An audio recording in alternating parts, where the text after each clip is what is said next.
pause. Okay. Sorry. So we're writing the 5 methods of factoring. Okay, what's our last method? Special cases. And that is the final method that we have to cover. Okay? So again, pull out CF, grouping x squared plus bx plus c where a equals 1, ax squared plus bx plus c where a does not equal 1, and our fifth is special cases. What type of polynomial are each possible on? What's the top one? All. 4. 3. Binomials. Okay, so it says up top here, what type of polynomial does method 5 work on? What's the answer? Binomials. Write that down. Binomials. When do we see binomials? I will give you the answer to this. At the beginning and the end of problems. Okay? So of these 5 methods here, 1, 2, 3, 4, 5, you're going to see a binomial. And I actually want you to write binomial. You're going to see it at the beginning of method 1, and you're going to see it at the end of 2, end of 3, and end of 4. Every single problem has the potential to have a special case in it. So we started with everything, and you're like, what do you mean? I thought only binomials. Right. Only binomials are special cases, but every problem has the potential to have a binomial in it at one point in time or another. What does that mean? Well, if we start as a binomial, then we're looking for a common factor, and then we're going to see if we have a special case. If we start as a 3-term or 4-term problem, when we factor it, okay, the answers are always binomials times binomials at the end, right? And that's the whole point, is in the end, these are always bi times bi, okay, at the end, okay, of the problem. How many special cases are there, right? So the last method is called special cases. How many special cases are there? Okay, look at me, look at me. I see about 23 special cases today. Okay? No, there are 4 special cases in math, so the answer is 4. There are 4 special cases in math. Next question, how many will we learn? 2. Just out of interest, the 2 that we learn are sum of squares, difference of squares. The other 2 are the sum and difference of cubes. That's saved for intermediate algebra. We don't cover those in beginning algebra. We're just going to talk about the sum and difference of squares. Okay? You guys cool? All right. We're going to pause for just a minute. Final method. So there are 2 special cases, sum and difference of squares. There's a chart right there that outlines them. The sum of squares looks like, to begin with, a squared plus b squared. When we factor it, the answer is prime. And you can just memorize that. An example would be x squared plus 4. What does it mean to have a squared plus b squared? These are what are called perfect squares. X squared is a perfect square. Why? Because x times x makes x squared. 4 is a perfect square. Why? Because 2 times 2 makes 4. We cannot factor it. It's prime. But when we subtract those same exact squares, we can factor them into conjugates. And so we have a squared minus b squared. And we're going to learn this. We're going to take the square root of a squared and get a, square root of b squared and get b, and put them in a sum and a difference. So when we have x squared minus 4, we take the square root of x squared, we get x, and the square root of 4, and we get 2. We put them in a sum of x plus 2 and a difference of x minus 2. We multiply these out. Everybody help me. What's x times x? X squared. Okay, very good. What is x times negative 2? Negative 2x. 2x. And what is 2 times x? 2x. And what is 2 times negative 2? Negative 4. Do these cancel out? Yes, and so indeed, x squared minus 4, yes, these are factors of x squared minus 4. This is known as a special case. It is known as the difference of perfect squares. So the question is, what is this symbol right here? Square root. So, and you are accurate to a degree. This is the square root symbol. But bigger than that, it's called a radical expression. I'm going to quickly define a radical expression with you, okay? So, a radical expression, all right, it asks a question, okay? And so when it says right there, to define a radical expression. I'm defining it right now. It's a shortcut. And the shortcut asks a question. And the question is, what number or value times itself equals the number or value inside the radical bar, okay? This could be called a radical expression, right? So it's already written, they're saying radical expression. That's a D expression. All right, so if I have the square root of 16, what's the answer? 4. Well, of course it equals 4, because what we're saying is what number times itself equals 16? 4 times 4 equals 16, right? If I have the square root of 81, what's the answer? 9. Is 9, because indeed, 9 times 9 equals 81. Okay, let's go to the next level though. What's the square root of x squared? Well, indeed, it is x, because x times x equals x squared. Now, get ready for this. What's the square root of x to the 6th? Say it loud. Say it louder. It's x to the 3rd. All right. Well, people say, but Brother Rich, I can't take the square root of 6. Well, that's not a big 6. Remember, big numbers and little numbers behave differently. What times itself makes x to the 6th? X to the 3rd times x to the 3rd. Laws of exponents. That's not x to the 9th. It equals x to the 6th. So we learned that every even exponent is a perfect square. Okay? You guys good? Now, I'm going to just introduce you to something. I don't want you to write this down, but guess what? There's nothing written in here. This little portion of the radical expression is known as the caret. Spelled C-A-R-A-T, not C-A-R-R-O-T. We're not eating it, okay? It's not orange, and we're not bunnies, okay? Here's the deal. It's called the caret. And when there's nothing written in the caret, we assume the number in there is a 2.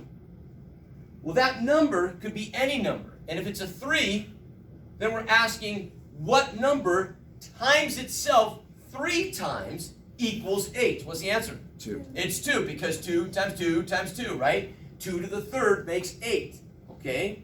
So, indeed, if we had the square, or the 3rd root of x to the 3rd, that would equal x. But if I ask you what the if I just ask you what the square root of x to the 3rd is, there's no answer.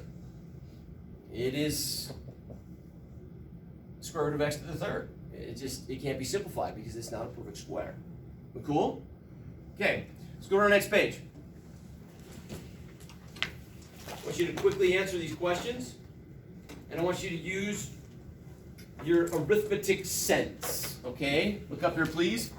What are the first 12 perfect squares? First of all, everybody write down the answer. What's the square root of 1? 1. Square root of 4? Square root of 9? 3. So notice there's a pattern there. 1, 2, 3. So the square root of this number is going to be what? 4, 5, 6, 7, 8, 9, 10, 11, 12. So, what's my next number after 9? Say it loud. 16. Because the square root of 16 equals 4. So right there in that position, I actually want you to write 16, then I want you to write the square root of 16 equals 4. Just like on all the other ones there, okay? So go to the next one. What comes after 16? Let's go fast. 25. 25. Okay? Next one? 36. That's right. So we got 25, we got 36. What's our next one? 49. Yeah, so we got 25, 36. All right, it's a 5. 36, 49. Next. 64. 64. Next. Everybody, come on. 81. Next. 100. Next. 121. 121 last. 144. Because the square root of 25 equals 5. Square root of 36 equals 6. Square root of 49 equals 7. And on and on and on and on and on. Okay? Those are the first 12 perfect squares when it comes to numbers. Are we good? Okay. Those are known as perfect squares because when we take the square root, we don't get this repeating decimal that goes on forever and ever and ever, also known as an irrational number. Go to the next column. Okay, look up here, please. What's the square root of x squared? Quickly. X. The square root of x to the 4th. X squared. Okay, so look up here. If I write these and I fill in these blanks, the dot, dot, dot means goes on forever. What's my next one after x to the 4th? X to the 6th, and after that? X to the 8th, and after that? X to the 10th, and after that? X to the 12th.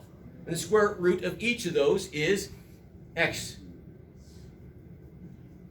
to the third, x to the fourth, x to the fifth, x to the sixth, right? So in essence, I'm going to write this really quick here. All right, in those following lines, after x to the fourth, I'm going to have x to the sixth, x to the eighth, x to the 10th, x to the 12th, and the square root of x to the 6th equals x to the 3rd. The square root of x to the 8th equals x to the 4th. And the square root of x to the 10th equals x to the 5th, and on and on. This is x to the 6th. And so we see that, and it says it up there, all even exponents are perfect squares when it comes to the variables. On the right-hand side, we have examples of non-perfect squares. Take the square root of 5 on your calculators. 2 point what? 2.2? So I don't know. Who knows? Yeah? Yeah. What's the square root of 5? 2.2 what? Yeah, and it goes on forever and ever and ever. Take the square root of 23. Look at me. I bet you could guess it by looking at your chart. Because look up here. The square root of 16 is 4. And the square root of 25 is 5. 23 is closer to 25.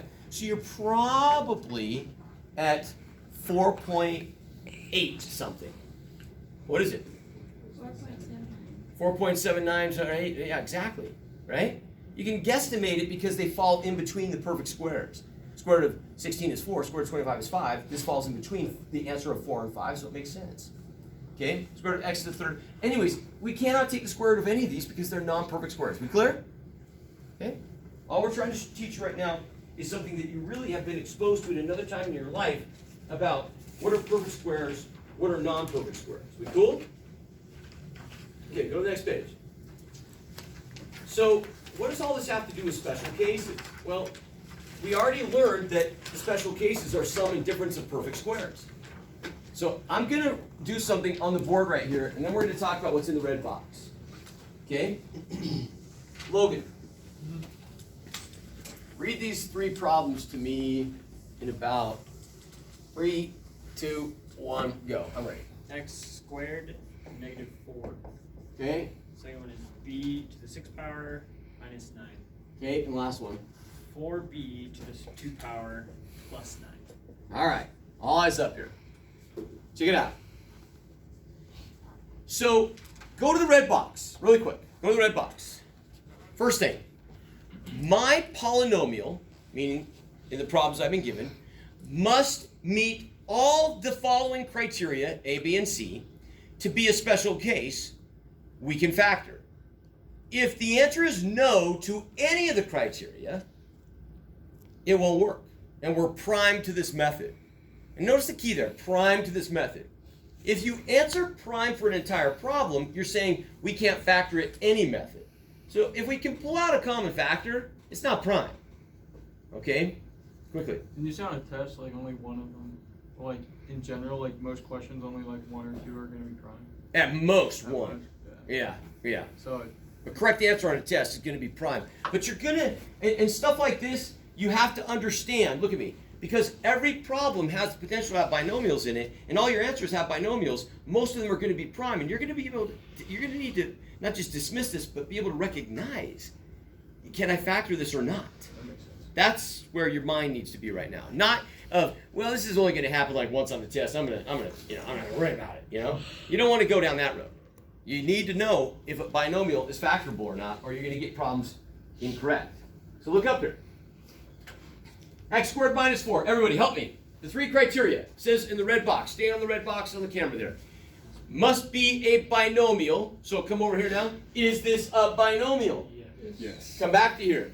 It says all the terms, all parts of the terms, both coefficients and variables, must be perfect squares. Are these both perfect squares? Yes. Is x squared a perfect square? Yes. Is 4 a perfect square? Yes. Yeah, we're not worried about the minus in between. We're going to just focus on the number without its sign right now. Okay, the last one. Is it the difference of squares? Meaning, are these 2 terms being subtracted versus added? Are they being subtracted or added? Subtracted. Okay, so we met all the criteria. So now we go to our next step. Look at it. It says we're going to take the square root of each term, and then we're going to put it in an answer format of a conjugate. A plus b, a minus b. All up here. Okay? What is the square root of x squared? X. What is the square root of 4? 2. Okay? Now, everybody stand up quickly. Stand up. Let's go. Let's go. Okay? Hands up. I want to see your knuckles. You're gonna pretend like you got tattoos on your knuckles and you're putting them together for me to read today. I hope there's a nice message on there. Nothing too offensive, okay? Now I want you to stir the pot. Come on, stir it. Stir it. Stir it. Okay? And while you're stirring, I want you to sing. Because I know you like to sing. Put it in a sum. Put it in a sum. Oh, some of you didn't do it. We're going to be here all day. Put it in a sum. Put it in a sum. Some of you are lipping it. Come on, you got to actually say it out loud. 1, 2, 3. Put it in a sum.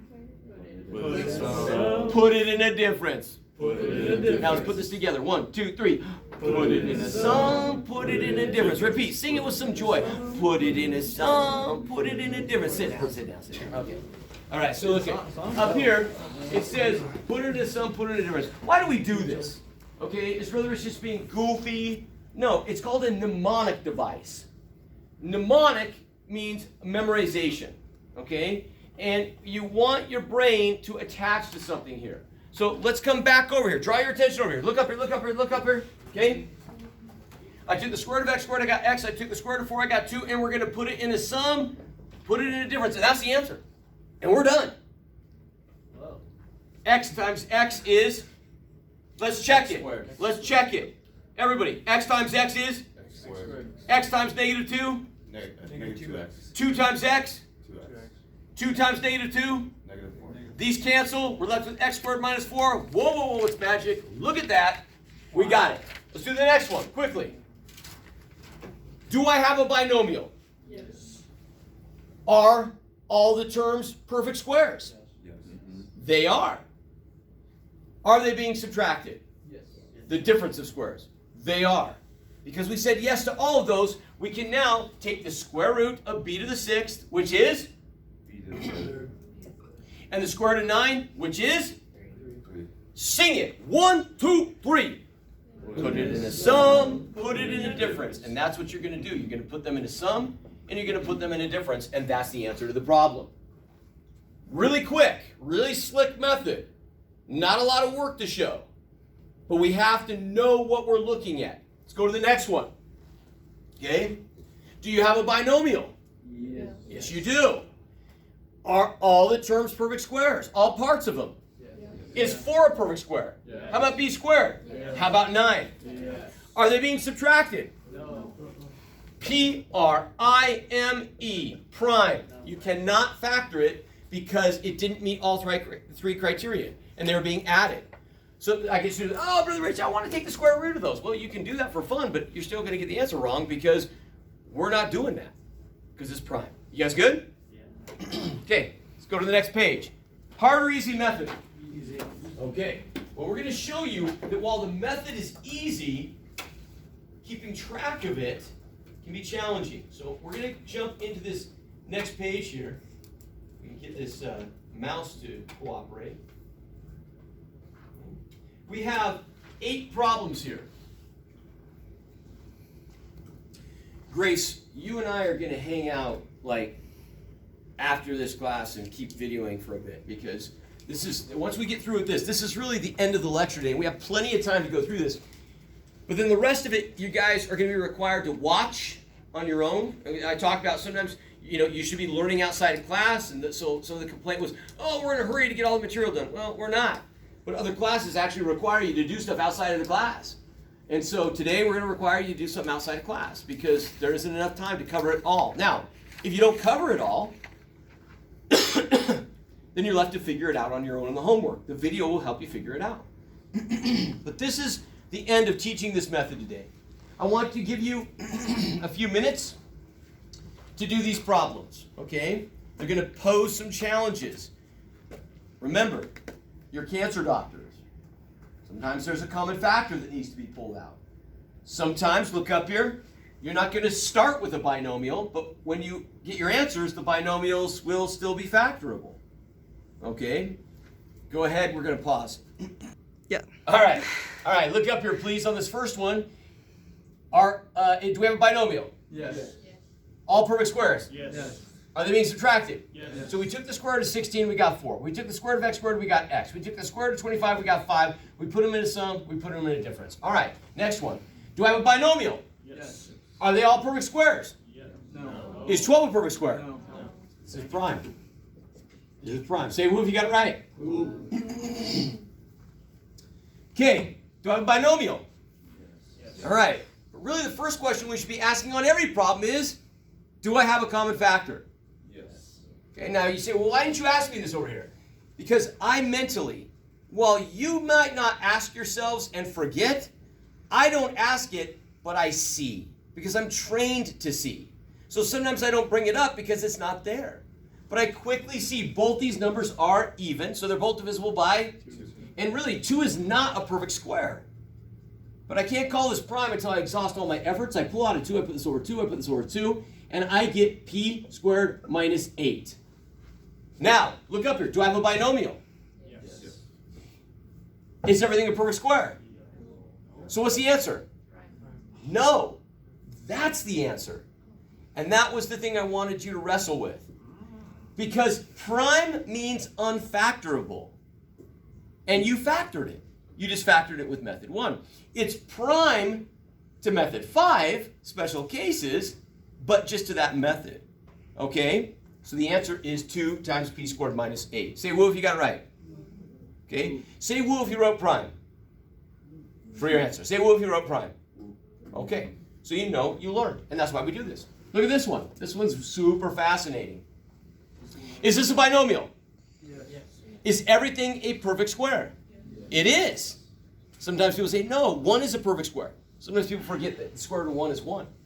Okay? And remember, we forget about the negative while we're checking out if it's a perfect square. Are they being subtracted? Yes. So we can take the square root of b to the 4th and we get b squared. And the square root of 1 and we get 1. And we sing it. Put it in a sum. Put it in a difference, right? Who got that for an answer? Say woo. Woo. It's wrong. Actually. Look up here. This is powerful. Your patient has cancer. And you got a lot of cancer out. But they got more. What are these? Binomials. Conjugate. Is that a perfect square? Yes. Is that a perfect square? Yes. Are they being subtracted? Yes. Here they're not. So this one is prime to further factoring, so it comes down to the answer. But the square root of b squared is b, and the square root of 1 is 1, and you put it in a sum, put it in a difference, and that's the final answer. Say woo if you got it right. It's okay. That's why we do this. Oh, since that one was being subtracted, that okay, that makes sense. I could break this one up into this. Look, this one, look at this broke up into this broke up into this. Okay, how many of you have ever seen those little Russian nesting dolls? You know what I'm talking about? One doll fits into the next, fits into the next. These problems remind me of Russian nesting dolls. Okay? And you have a few of these like this in your homework tonight. Okay? Quickly. Well, this reminds me of our prime factorization method that we did. Like, Keep going, right? All the way until you got nothing left. Yeah. Look at this one right here, everybody. What was the answer to this one? Prime. Why is this prime? Being added. Yeah, we have a binomial. Yeah, they're both perfect squares, but they're being added. So it's prime. Say woo if you got it right. Okay? All right, this next one. Okay? Does it have a common factor? What is it? yes, it does. It is 4. Look up here, please. So I put this over 4. This problem is really, really going to get you. It's a good one. Okay? It's one of my favorites. So we end up with x fourth minus 16. We need to divide that. Agreed? Yep. We have a binomial. Is x to the 4th a perfect square? Yes. Is 16 a perfect square? Yes. Are they being subtracted? Yes. All right. So let's bring this 4 down here. Square root of x to the 4th is what? X squared. It is x squared. Thank you, Gentile. Square root of 16 is what? 4. It is 4. Put it in a sum. Put it in a difference. Who got this right? Say woo. It's wrong. No, I'm just It kidding. is wrong. Let's go. Let's go. You rock. Okay? Look up here. Look at what did we just learn in this problem? Let's apply it to this one. What do we have here? Binomials. Is x squared a perfect square? Is 4 a perfect square? Yes. Ah, fetch. So look at 4 is already been factored out. X squared plus 4 is the sum of squares, so it comes in the answer. But this is the difference of perfect squares. Square root of x squared is? X. Square root of 4 is? 2. 2. Put it in a sum, put it in a difference. This was the final answer. Okay? Make sense? Yeah. So interesting. Come on down to this board. Interesting. You said this method was easy. It is. But we have to be hyper observant, don't we? To really, really look at every binomial. This is when this analogy of being a cancer doctor. We have a patient. They've gone through all the therapies and treatments we have. But they want to know, am I clean? Every time I burp or I have a headache or I have a pain, do I have cancer? And we want to be able to tell them, no, you're clean. But in order to do that, I have to examine every binomial thoroughly. Make sure there are no perfect squares. This is why just saying, well, prime doesn't matter, right? This is why it's really important to understand, is this thing factorable or unfactorable? This problem right here, you had 4 terms. You were to pull out a common factor. What is the common factor? 2x. It's 2x. Put this over 2x, put this over 2x, put this over 2x, and put this over 2x. I get 4x to the third minus 8x squared. Okay? Minus x and plus 2. I am now going to drop that 2x down here as part of my answer. I'm going to reorganize this. I have 4 terms. 4x to the third minus 8x squared plus negative x plus 2. I'm going to pull out my common factor here of 4x squared.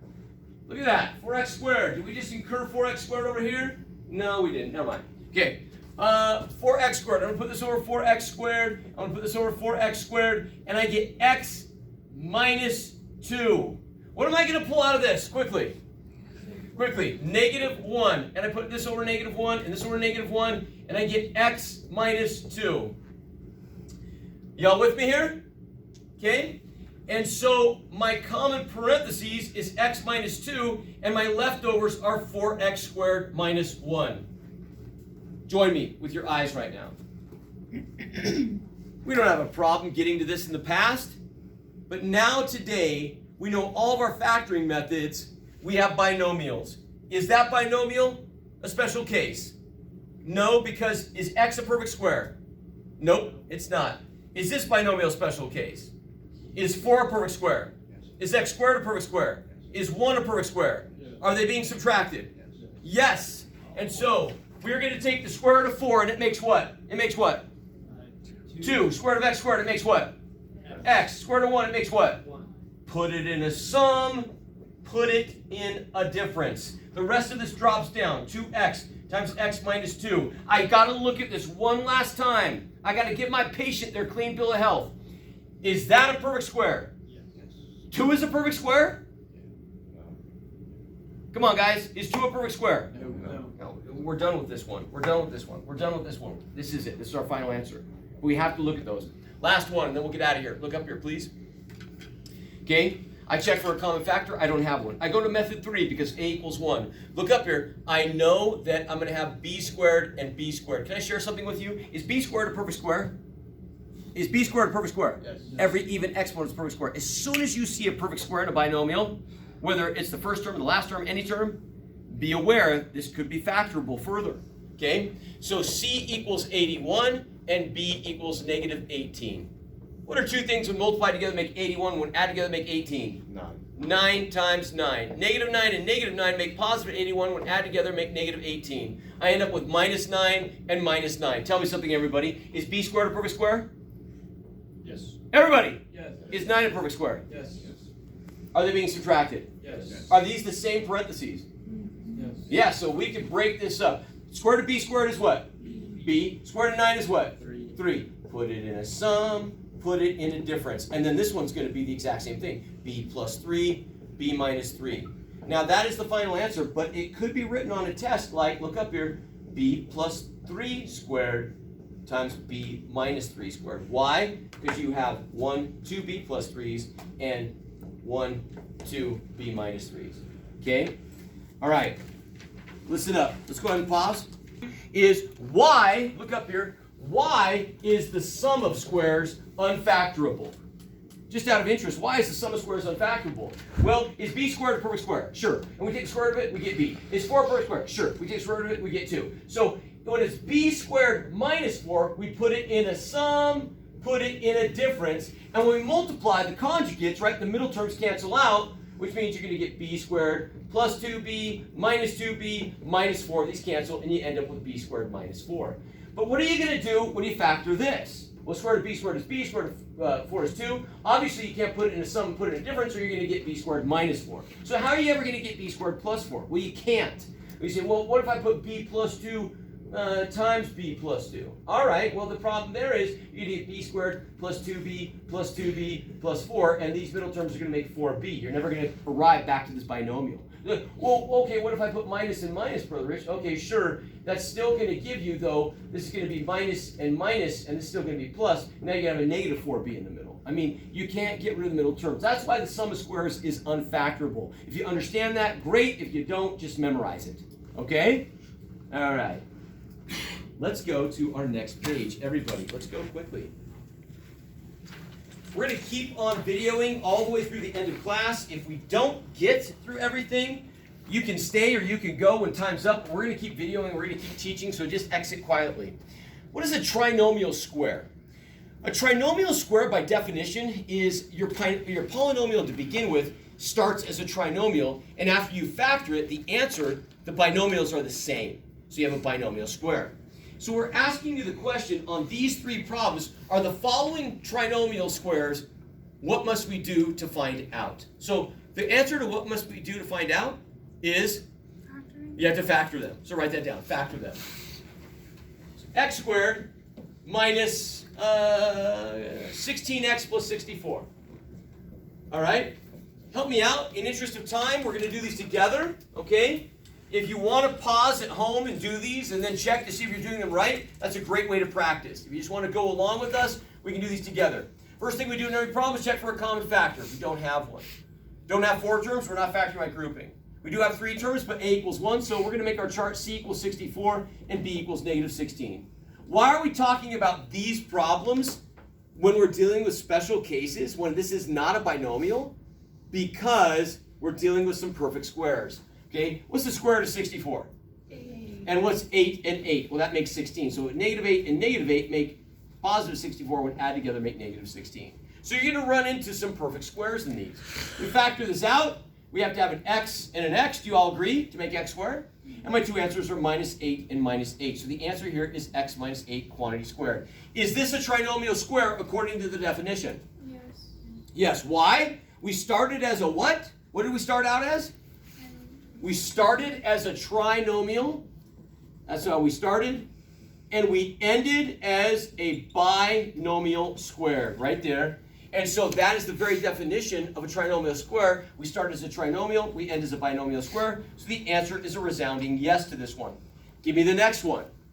X squared minus 5x plus 6. Oh, we have factored this trinomial many times in the past couple of weeks. Look up here. C equals 6, B equals negative 5. I get 3, negative 3, and negative 2 make positive 6. When added together, make negative 5. My answers are x minus 3 and x minus 2. Is this a trinomial square? No. Why not? Because they're not the same.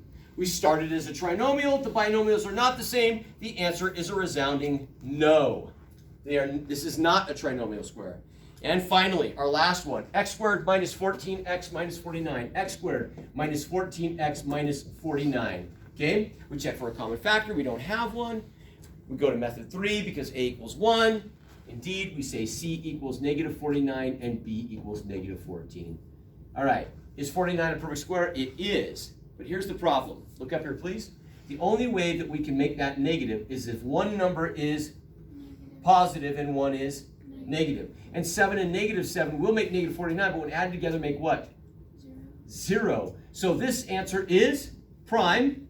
You cannot factor it. So is this a trinomial square?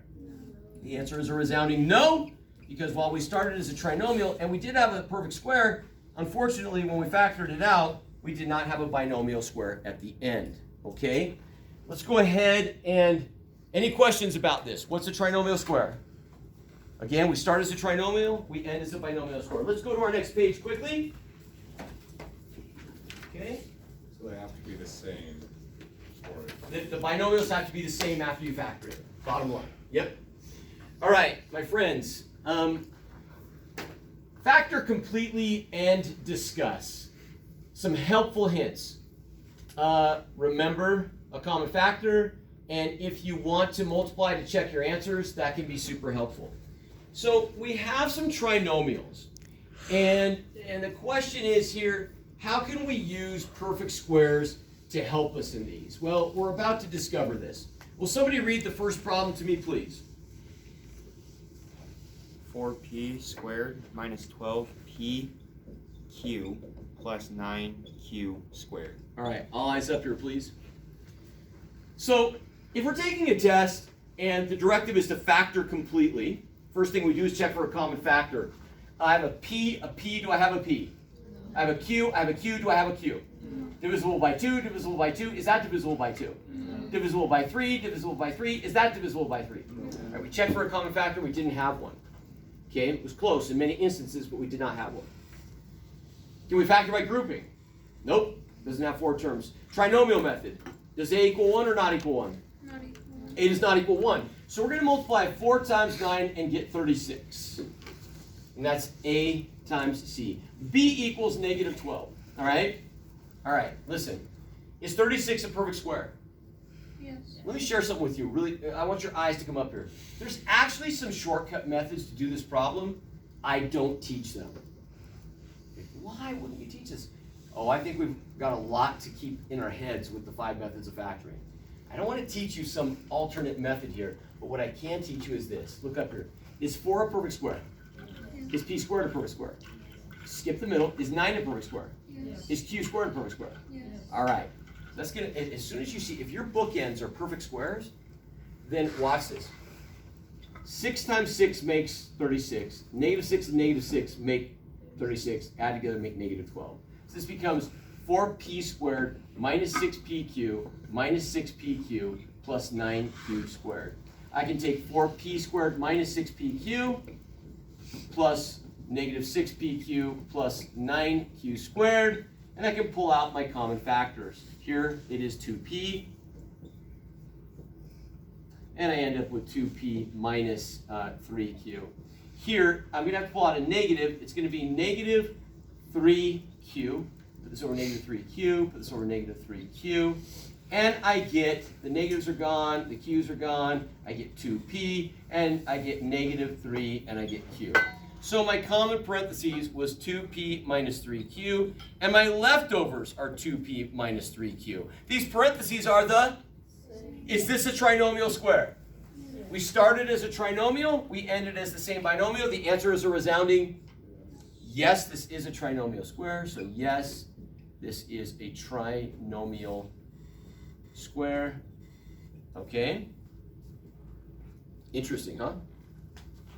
Let's go to our next example. Please give this to me. Read it to me, please. X cubed plus 24x squared plus 144x. All eyes up here. Do we have a common factor? Yes. What is it? X. It is x. We're going to put this over x, put this over x, put this over x. We get x squared plus 24x plus 144. Okay? Is x squared a perfect square? Is 144 a perfect square? Yeah, watch what's going on here. It's really interesting. So we're going to bring the x down. C equals 144. B equals 24, right? What are the two things, excuse me, that make 144 when added together make 24? 12 and 12. This makes 24. Make our two parentheses, x and x, plus 12 and plus 12. Okay, is this a trinomial square? It is. Even though we pulled out a common factor, the two binomials remaining are the same. So this is also a trinomial square. So this is x plus 12 quantity squared. Okay? We could write this as 2p minus 3q quantity squared. You ask me, what will they do on the test? Most of the time, look at me, they will write it as this binomial squared, but sometimes they'll leave it. So you just got to be prepared for both. The next question, please. 1 minus 2a to the 5th.